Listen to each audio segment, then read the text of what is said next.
Take a moment to notice your own chest, the steady rise and fall of your breathing, the persistent internal pulse beating against your ribs. You are already carrying a natural metronome. Millennia before anyone wrote down a scale or defined the word music, sound belonged to the landscape. It was an inseparable condition of existing within a physical space. Rhythm emerged outward from the environment. It lived in the wind's friction, carving through high-altitude hills. It echoed in the synchronized pacing of footsteps traveling across the earth. In this original state, sound acts as a continuous biological expression. It operates directly as an extension of life, entirely devoid of artistic borders. That continuity fractured when wooden hulls brought a different worldview across the ocean.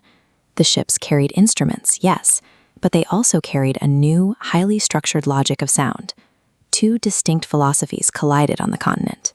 One side arrived with an urge to write, organize, and teach. The existing side practiced listening, invoking, and belonging to the territory. These two methods of habitation failed to understand each other because their goals were totally misaligned. A system built to categorize cannot easily absorb a system built to physically sustain life. The ensuing centuries in this territory became a massive friction point. The compulsion to classify sound constantly pushed against the human need to physically inhabit it. The newly established colonial centers, the dense cities, and the towering churches quickly harnessed music, transforming it from an environmental resonance into a rigid institution of power. Abstract musical notation locked sound into a strict grid. Written systems dictated exactly how music would be taught and replicated.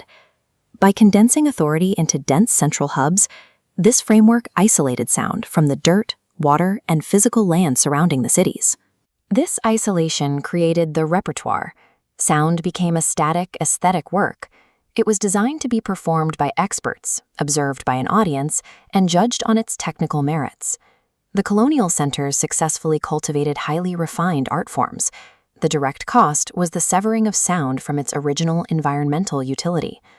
But outside those city walls, in the high rural territories of the Andean world, sound actively resisted containment. Travel through these northern regions and you find no single monolithic concept of music. Instead, local geography entirely dictates how people express sound. In the Atacameño context, a song functions as a pragmatic mechanism. It serves to facilitate life. Singing is a mandatory requirement for communal labor. Specific vocal rhythms are deployed to synchronize the grueling physical work of clearing narrow earthen trenches, directly invoking the water rushing through the channels. Consider the Tarqueada. The wooden flute, the coordinated dancing, and the surrounding environment operate as a single unified entity. The instruments function as physical extensions of the community. If you remove the sound from these high-altitude communities, you strip away the very tools they rely on to organize survival and sustain collective life. Despite centuries of heavy friction, the colonial desire to structure and the indigenous need to experience did not cancel each other out. They bled into one another. Written European rules overlapped with deep ritualistic indigenous memory, creating a complex sonic hybrid. This diagram maps two distinct ways of knowing sound, experiential and structured. Their historical overlap created what scholars label traditional music.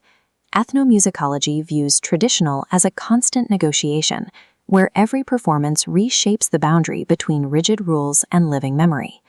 The music preserved in these territories today functions as a living archive.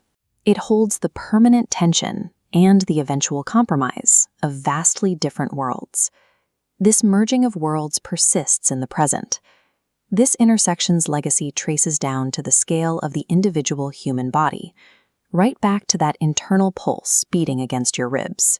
Every time you experience music, you participate in a massive, structured global system, while simultaneously engaging with an ancient physical resonance. Music remains the ultimate surviving crossroads. It is a vibration where colonial history, communal memory, and our own breathing seamlessly coexist.